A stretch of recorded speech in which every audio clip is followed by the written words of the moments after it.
Ça aussi, ça va régler le problème, le bracelet électronique. Et ça aussi, ce n'est pas du chimère, ce n'est pas du rêve, on ne parle pas du futur, c'est déjà installé. C'est déjà effectif. Il y a des députés, je voudrais en profiter pour les remercier, qui étaient là lorsqu'on lançait le bracelet électronique, avec notamment le centre de surveillance électronique, qui est le premier centre de surveillance électronique d'Afrique de l'Ouest, et le deuxième en Afrique, où on va permettre maintenant à des citoyens sénégalais, si on est en matière d'instruction, de rester sous instruction, mais de ne pas aller en prison.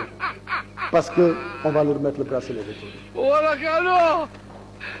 S'ils font l'objet de condamnation pour certaines infractions et certaines condamnations, ils sont éligibles au bracelet électronique. Et on pourra leur mettre le bracelet électronique. Ils vont rester chez eux, vaquer à leurs besoins, pouvoir travailler et rester avec leur famille. Le bracelet électronique, c'est ça qui va le permettre. Et ça, c'est du moderne. Donc quand on dit modernisation, ce n'est pas des mots. Ce n'est pas des mots creux.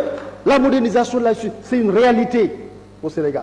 1000 bracelets électroniques, on va en acquérir encore 1000. Après expérimentation, on va voir. Mais je vous rassure, toutes les infractions ne sont pas éligibles au bracelet électronique. C'est bien encadré dans la loi. Je n'ai pas le temps, c'est pour ça que je ne peux pas revenir dans les détails. Mais je vous dirai juste quelque chose. Les cas de détournement de deniers publics ne sont pas concernés. Ce n'est pas parce qu'on a détourné des deniers publics sauf si on rembourse l'intégralité des montants qui sont en question. Là, on peut être éligible au bracelet électronique.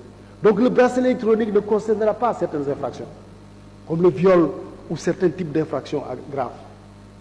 Mais ça permettra une mesure pour gérer l'instruction, que l'individu soit à la disposition de la justice, parce que vous l'avez tout à l'heure rappelé, honorable Birame Souleye Diop, parfois c'est des problèmes de garantir la représentation, mais désormais le problème ne se posera plus. Vous serez libre tout en restant à la disposition de la justice. Et lorsqu'on verra aussi qu'un individu condamné, homme ou femme, condamné à un bon comportement, lui mettre aussi le bracelet électronique et lui permettre et faciliter ainsi sa réinsertion sociale.